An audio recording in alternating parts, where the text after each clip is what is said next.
우리 옆 사람에게 은혜 받읍시다. 그렇게 한번 인사하시죠. 네, 은혜 받읍시다. 오늘 본문 여러분 말씀 보았듯이 성경은 이제 야곱의 삶을 상세하게 조명하고 있습니다. 야곱 이야기로 넘어왔습니다. 창세기에는요, 야곱의 이야기가요 10장이 넘어요. 창세기가 50장이니까요 10장이 넘으니까 지금 몇 %예요? 예, 20%가 넘게 되어 있습니다. 아주 분량이 많습니다.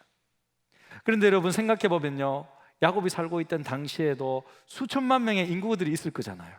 그런데 다른 사람은 다 주목하지 않고 이 야곱 한 사람에게만 성경은 초점이 맞춰져 있습니다. 뭐 그렇다고 해서 야곱이 뭐 특별한 사람도 아니고, 여러분 야곱의 가족들은 타국에서 이주한 이주민 외국인 노동자잖아요. 어떻게 보면 사업이 좀 잘 풀려가지고 우물에 물이 좀 나와가지고 사업이 잘 풀려서 부자가 되었다는 것 외에는 별다른 특징이 없습니다. 그런데 성경은 당시 수많은 인물들을 다 제쳐두고 야곱에게만 집중해서 한 10장 동안 계속하고 있는 거예요. 야곱의 생애만 쫓아가고 있어요. 왜 그럴까? 성경이 이렇게 관심을 가진다는 말은 하나님의 눈이 그에게 있다는 거예요. 왜 그런 거예요? 왜 야곱입니까? 왜 하나님은 야곱에게 주목하실까요? 그것은 그가 아브라함의 모든 축복을 아버지 이삭을 통해 다 물려받았기 때문입니다. 아브라함의 언약, 아브라함의 약속을 받은 그는 상속자입니다. 축복의 상속자입니다. 여러분, 아브라함의 언약을 이어받았다는 것은 무슨 의미일까요? 이게 왜 이렇게 중요한 걸까? 아브라함의 축복을 받았다는 것은 오늘날 무슨 의미일까? 여러분, 수요일 날에 갈라디아서 3장에 이것이 쫙 펼쳐지거든요. 수요 말씀 집회 오시면요 놀라운 은혜를 누리실 것입니다. 할렐루야. 자세하게 풀어줄 거지만 오늘 잠깐 맛보기를 보신다면, 오늘날 내가 아브라함의 약속과 축복을 받았다는 것은요 예수 믿는다는 의미예요. 내가 예수 믿는다는 의미라고요. 예수를 나의 주로 영접하고 믿고 살아가는 것 자체가 바로 아브라함의 모든 축복을 내가 다 받아 누리고 있다는 뜻입니다. 아브라함의 복을 누린다는 것은요 예수 그리스도의 계승자가 된다는 뜻이에요. 내가 예수님의 계승자가 된다. 그래서 성경은요 아브라함의 언약을 그렇게 강조하고 있는 거예요. 그리스도와 연결되기 때문에. 그리스도가 하나님의 아들이잖아요. 그 하나님과 직통으로 연결된다는 뜻이죠. 그러니까 예수 믿는 사람이 된다는 거예요. 하나님의 자녀가 되고 하나님의 백성이 된다는 거예요. 아브라함의 언약을 누린다는 거예요. 이것이 여러분, 그래서 여러분 우리도 아브라함의 복을 계승하고 있기 때문에 하나님이 아브라함에게 영원토록 그 복을 누린다 그랬거든요. 그 땅에서 영원토록 복을 누린다. 그래서 그 복을 우리가 받았기 때문에 우리도 예수 믿으면 아름다운 천국에서 영원토록 주와 함께 사는 거예요. 할렐루야. 그래서 갈라디아서 3장 29절에 보니까 너희가 그리스도의 것이면 곧 아브라함의 자손이에요. 약속대로 유업을 이을 자니라. 이렇게 나와 있는데 이것을 새로 번역한 성경에는 조금 더 명확하게 좀 소개하고 있어요. 같이 한번 노란색 부분 읽어볼까요? 시작. 여러분이 그리스도께 속한 사람이면 여러분은 아브라함의 후손이에요. 약속을 따라 정해진 상속자입니다. 약속을 따라 정해진 상속자들, heirs, 상속자들. 사랑하는 성도 여러분, 예수를 주로 믿고 있습니까? 믿고 있습니까? 그렇다면 여러분은요 하나님께서 아브라함에게 주신 그 모든 축복의 약속을 다 이어받은 지상 최고의 상속자들입니다. 할렐루야. 삼성그룹의 상속자 이거 아무것도 아니에요. 제가 어떤 보니까 내가 이재용의 아들로 태어났으면 좋겠다 그런 사람 봤거든요. 나이도 많으면서 참나 이해가 안 돼요. 이건희 아들이면 또 몰라도 그걸 그렇게 하는데 여러분 그거하고는 비교가 안 돼. 예? 아무리 최고의 여러분 그런 기업의 상속자로 태어나더라도 이 땅에 살 동안만 있는 거잖아요. 기껏해봤자 몇 년, 여러분 얼마 동안 살 거였는데 뭐 30년, 40년, 50년, 60년? 많이 살아봤다 7, 80년 더 꼴랑 그거 누리려고요? 다 여러분 좀 어떻게 보면 좀 허무하지 않아요, 여러분? 우리가 왜 그렇게 고생하는지 모르겠어. 누구 주려고, 뭐 하려고, 그잖아요. 밥 먹을 거 있으면 됐고 살집 있으면 됐는데 그냥 이 땅에서 아무것도 못 가져가는데, 여러분 생각해보면 너무 좀 어떻게 보면 이 자본주의 사회에서 살아가는 것 자체가 좀 어떻게 보면 좀 허무해요. 네? 그래서 여러분 그런 상속자하고는 비교가 안 됩니다. 망하지도 없어지지도 않는 영원한 하나님 나라 왕국의 상속자들입니다. 할렐루야. 여러분이 지금 이렇게 예수 믿고 주께서 세우신 한 교회를 섬기는 새로운 하나님의 가족 공동체에 지금 구성원이 되어 있다는 것 자체가 바로 모든 아브라함의 복을 누리고 있다는 증거입니다, 여러분. 지난주일요 우리가 말씀 속에서 발견했듯이요, 이삭의 그 인간적인 편애 때문에 하나님의 이 언약의 계보가 야곱이 아니라 에서에게 가는 것처럼 보였지만, 마치 하나님의 뜻이 뒤틀러지는 것처럼 보였지만, 신실하신 하나님은요 그런 인간적인 실수까지도 사용하시잖아요. 리브가와 야곱의 그런 코미디 같은 그런 인간적인 계획을 쓰시면서까지 하나님의 뜻을 이루어 가십니다. 할렐루야. 사랑하는 성도 여러분, 그렇기 때문에요 하나님은요 우리의 실수, 우리의 인간적인 약점 때문에 하나님의 일을 못 하시는 게 아니에요. 하나님은요 우리의 실수와 우리의 약점과 우리의 연약함을 뛰어넘는 분이십니다. 사람들의 제약도 뛰어넘는 분이십니다. 틀어지는 게 아니에요. 하나님은 신실하신 분이시기 때문에, 하나님은 위대하신 분이시기 때문에. 이삭의 그 축복기도 사건을 통해서도 우리가 보고 있잖아요. 와, 놀랍구나. 제가 지난주 대성결발을 보면서 이야, 어떻게 이렇게 나라가 그냥 딱 반반 갈라졌나요? 어떻게 이렇게 이렇게 초박빙으로 갈라질 수 있느냐. 여러분 보면서 앞으로 뭔가 나라가 문제가 많이 생기는 거 아니야? 뭔가 이렇게 나눠지고 남녀가 갈라지고 뭔가 이렇게 갈라지고 뭔가 큰일이 일어날 것 같은 생각이 들어도 여러분 그렇지 않을 거예요. 하나님께서 우리나라를 통해 하실 일은 신실하게 하실 것입니다. 할렐루야. 하나님이 우리 교회를 통해 하실 일은요 신실하게 하실 것입니다. 할렐루야. 하나님께서요 나를 통해서 하실 일은요, 내가 실수가 많고 부족한 게 많아도 여러분 각처를 통해 하실 것입니다. 할렐루야. 하나님은 하실 거예요. 하나님은요 우리의 실수와 연약함보다도 더 크신 분이십니다. 가장 선한 길로 인도해 주실 것입니다. 중요한 것은 우리가 예수를 주로 믿어서 아브라함의 모든 축복을 다 받았고 영원한 천국까지 보장받은 상속자라는 사실을 기억하며 살아가는 거예요. 할렐루야. 그런데 우리가 이런 상속자인데 상속자단 말이에요. 근데 상속자들은 아무런 문제가 없습니까? 인생에 아무런 문제가 없어요? 예? 아무런 고통 없이 사는 것이 상속자들입니까?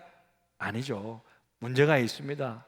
세상에서 당하는 어려움과 고통들 우리만 빗겨가지 않습니다. 우리도 코로나 때문에 힘들고요, 가정 문제 때문에 힘들고요, 직장 문제 때문에 힘들고요, 남편 때문에 힘들고요, 와이프 때문에 좀 힘들고요. 예? 뭐 제가 힘들다는 말이 아니고 예. 힘들 게 없어요 저는. 예. 자녀들 때문에 힘듭니다. 그죠? 오늘 야곱도 마찬가지입니다. 피치 못할 사정으로 집을 떠난 야곱은요 광야 들판에서 돌베개를 청하고 잠을 지금 자려고 하고 있는 거예요. 지금 야곱이 어떤 상태일까?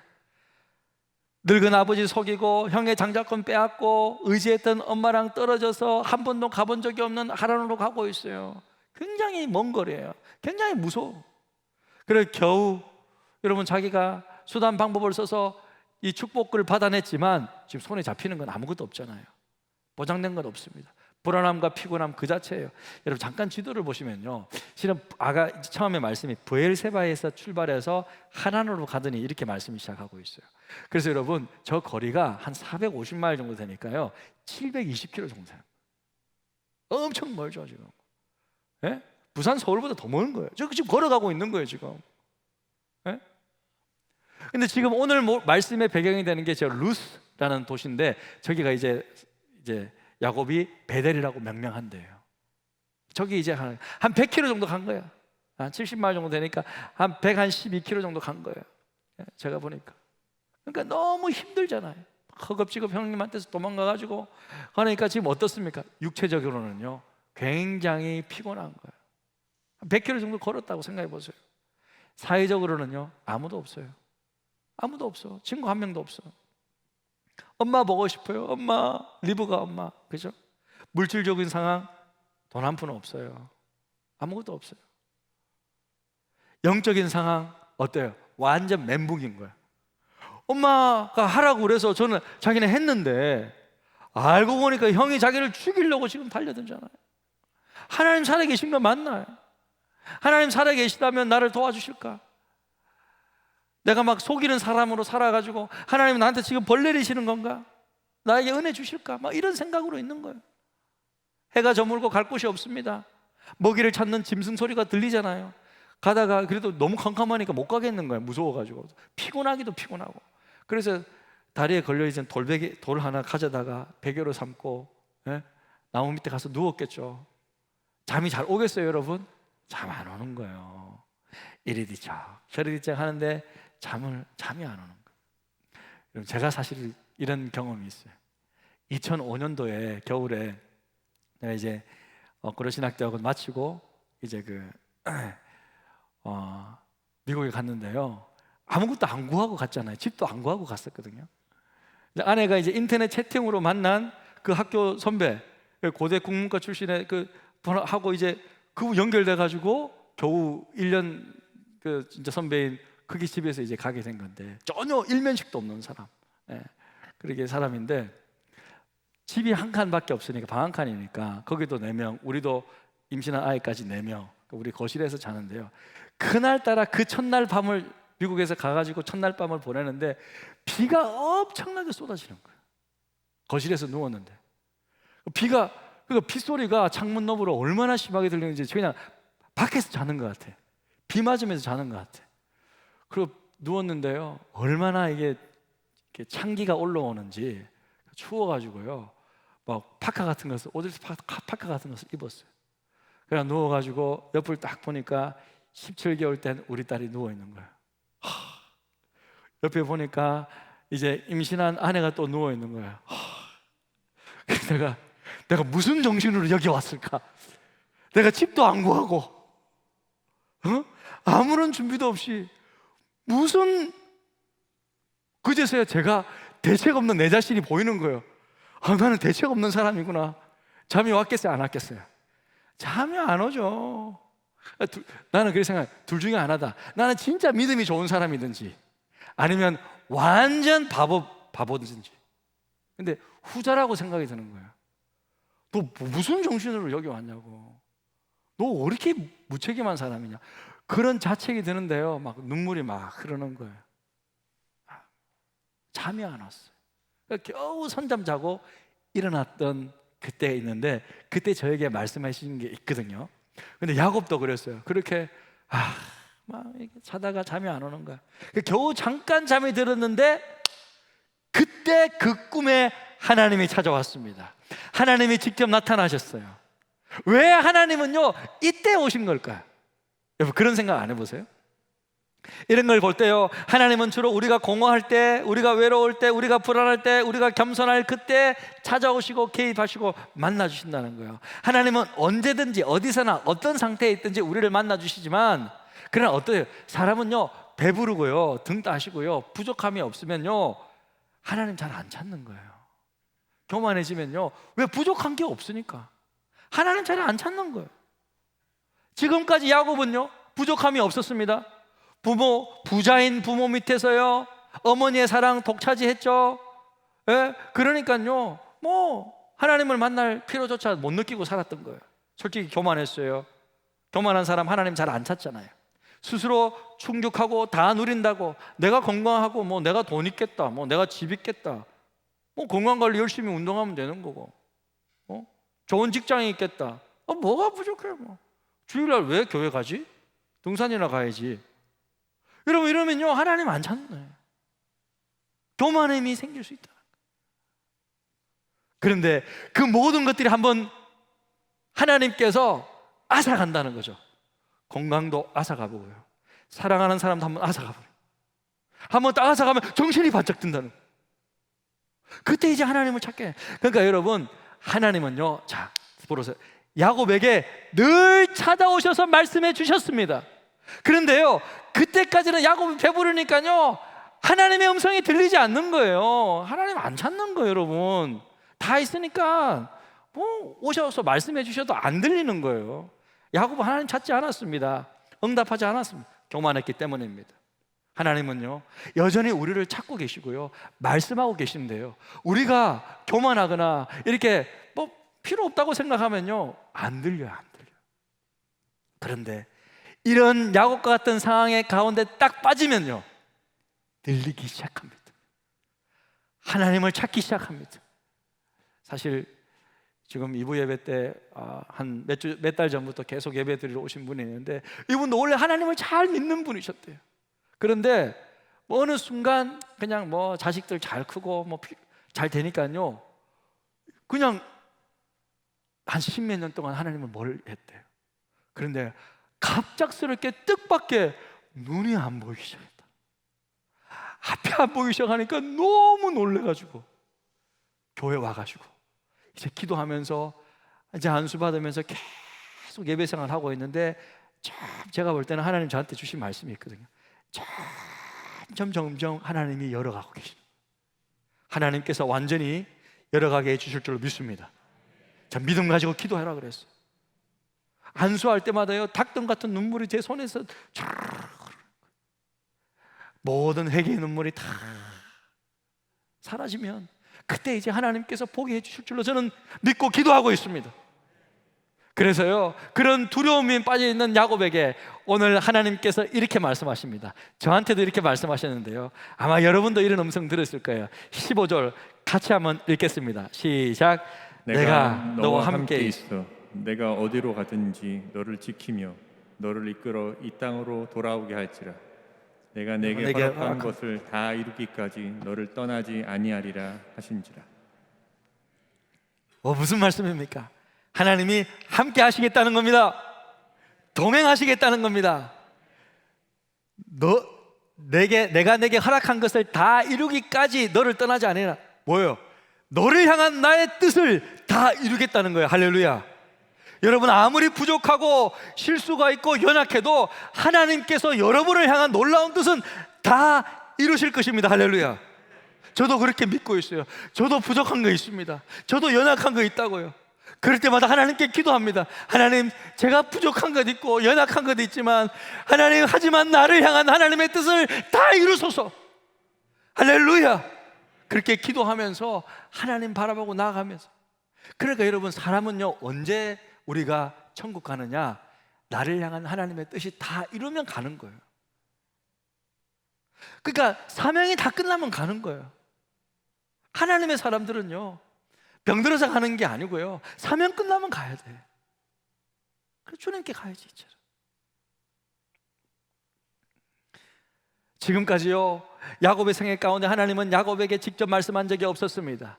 할아버지인 아브라함이나 아버지 이삭에게는 직접 말씀했죠. 그러나 야곱은 그런 경험이 없었습니다. 야곱의 신앙생활은요, 자신의 믿음이 아니라 조상의 믿음을 간접적으로 빌려서 살아왔어요. 개인적으로 하나님을 경험하지 못했습니다. 지금까지 직접 하나님의 음성을 들은 적이 없었습니다. 하나님을 만난 적이 없었습니다. 하나님께 직접 기도한 적도 없었습니다. 이렇게 간절하게. 그러나 이제는 직접 하나님을 만난 거예요. 직접 하시는 음성을 들었습니다.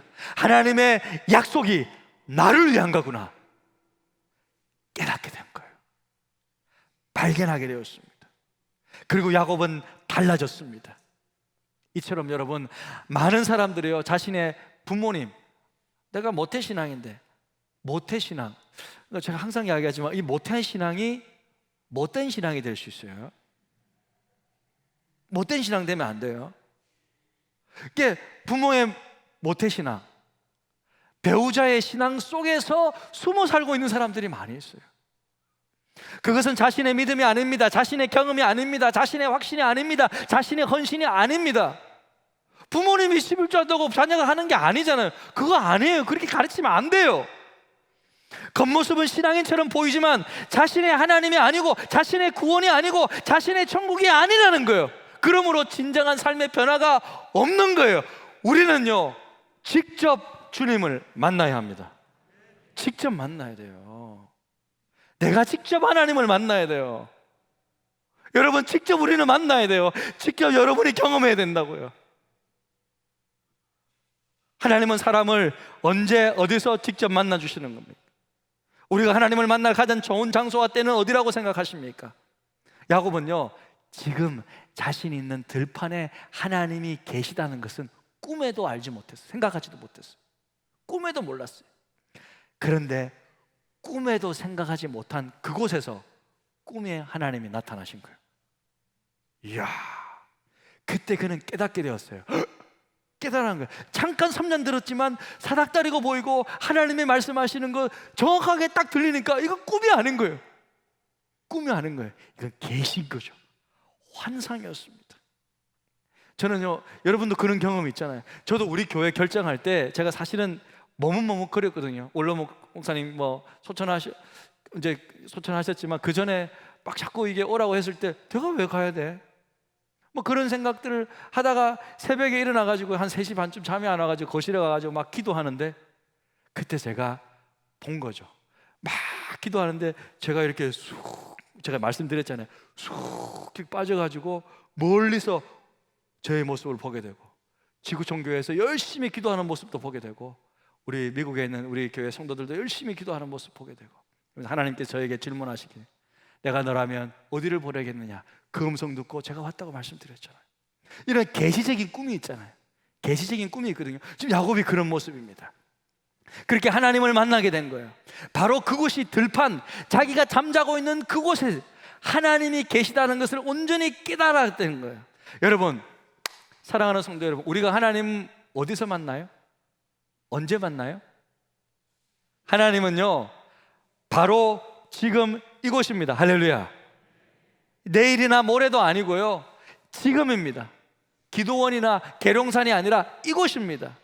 여러분의 외로움이 있는 곳, 여러분의 불안이 있는 곳, 여러분의 심지어 죄악이 있는 곳, 어디나 언제든지 주님은 여러분을 만날 준비가 되어 있다는 거예요.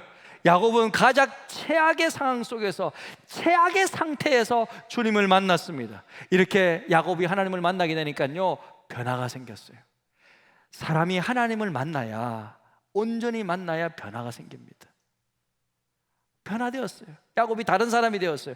어떤 모습이냐? 여러분 17절에서 19절인데요 화면 보시고 함께 읽겠습니다. 시작. 이에 두려워하여 이르되 두렵도다 이곳이요 이것은 다름 아닌 하나님의 집이요 이는 하늘의 문이로다 하고 야곱이 아침에 일찍 일어나 베개로 삼았던 돌을 가져다가 기둥을 세우고 그 위에 기름을 붓고 그 옷 이름을 베델이라 하였더라. 이 성 옛 이름은 루스더라. 자, 야곱이 첫 번째로 변한 모습이 뭐냐면요, 첫 번째는요, 하나님의 임재 앞에 두려워하는 참된 예배자가 되었어요. 그곳에 꿈꾸고 나서, 계시를 보고 나서, 하나님의 음성 듣고 나서, 하나님을 만난 다음에 일어나서 곧바로 기름 붓고 돌을 세우죠. 그러니까 여러분, 그 당시에는 아직 율법이 있기 전이잖아요. 짐승을 잡아서 하나님 앞에 예배드리는 그런 시대가 아니기 때문에 그 당시에는 가장 기본적인 초보적인 신앙의 상태였어요. 여러분, 산에 올라가면 뭐가 있어요? 돌무덤 있죠. 그렇게 사람이 마치 하나님을 예배하고자 하는 그런 심성이 있잖아요. 그런 야곱이 그 정도 초보적인 수준이지만 그렇게 하나님을 찾고 예배했다는 거예요. 기름 붓고 예배했다는 거예요.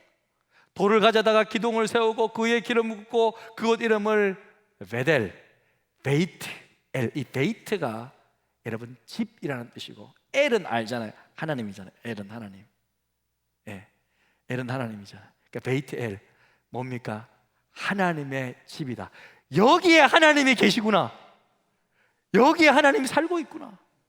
여기 하나님의 집이다. 믿음 생활 교회에서만 하는 것이 아니라 자신이 있는 곳 그곳이 예배체가 되는 줄로 믿습니다. 왜요? 하나님은요 어디서나 함께 하시기 때문에.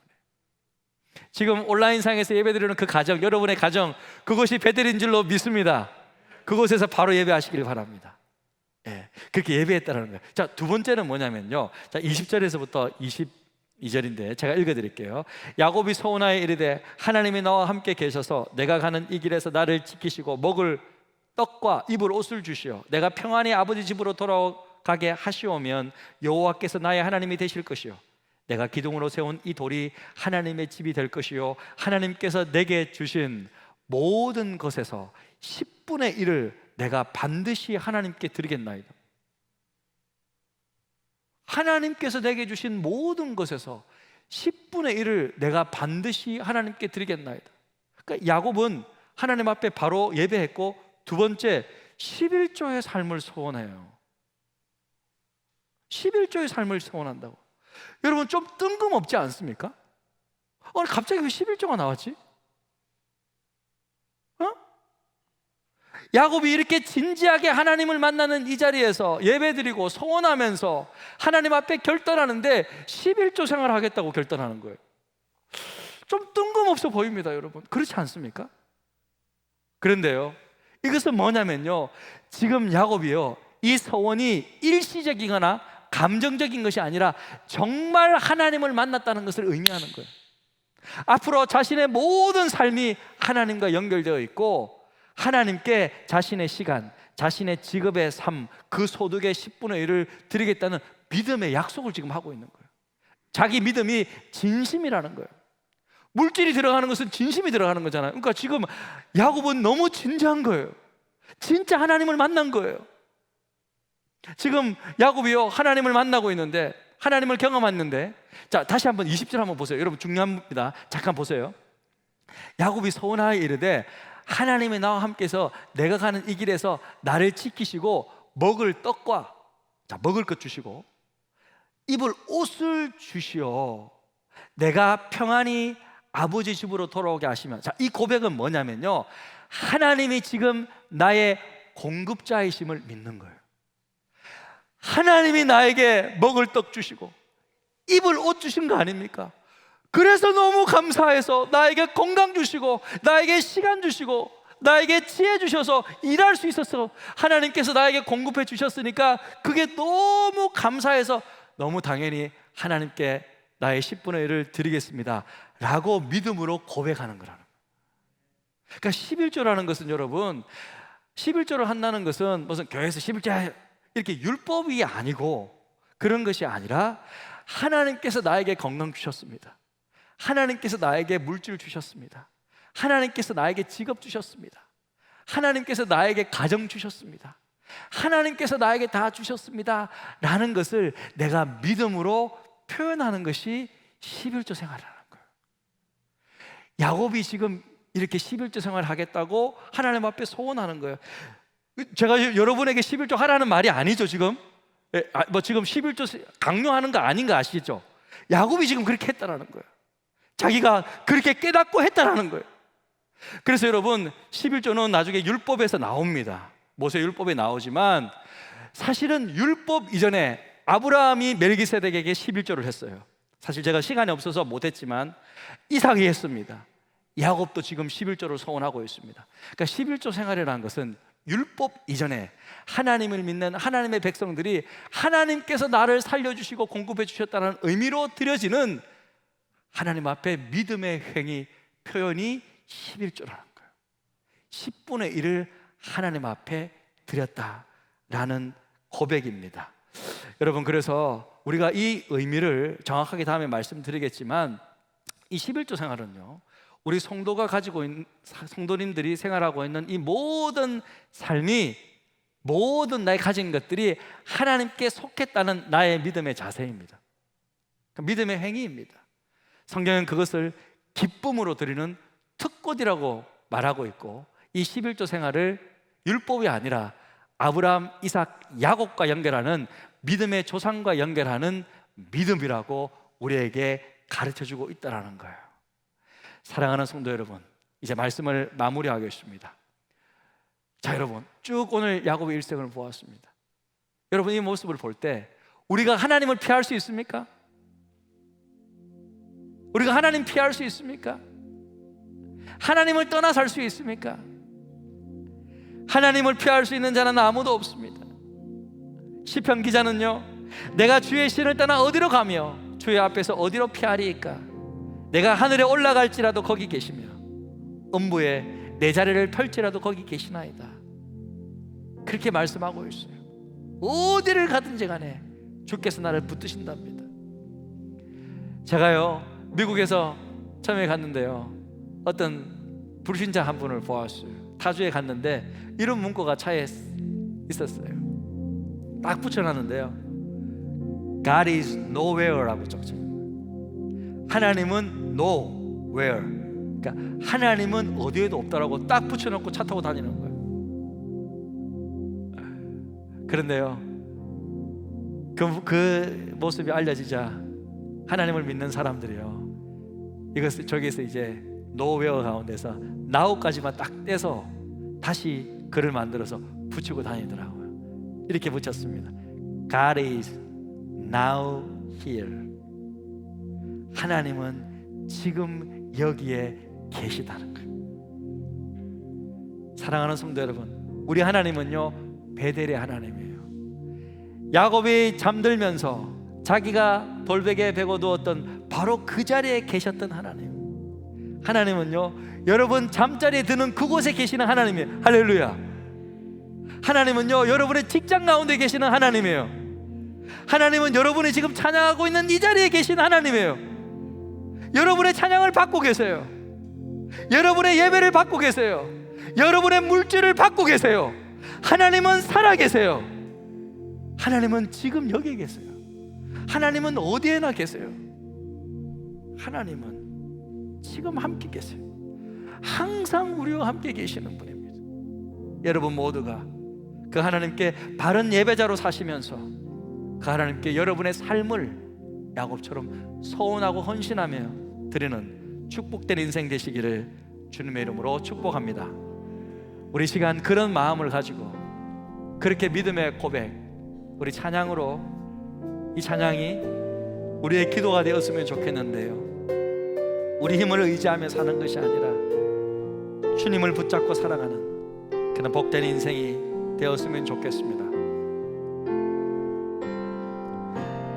이 세상을 살아가는 동안에 나의 힘을 의지할 수 없으니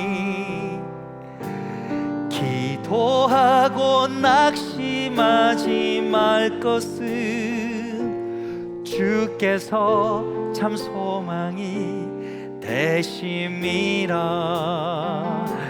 하나님의 꿈이 나의 비전이 되고 예수님의 성품이 나의 인격이 되고 성령님의 권능이 나의 능력이 되길 원하고 바라고 기도합니다.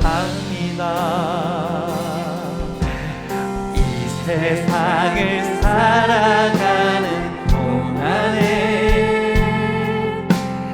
나의 힘을 의지할 수 없으니 기도하고 낙심하지 말 것을 주께서 참 소망이 되시니. 주의 길을 걸어가는 동안에 주의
하나님의 성품이 나의 인격이 되고 성령님의 권능이 나의 능력이 되길 원하고 바라고 기도합니다.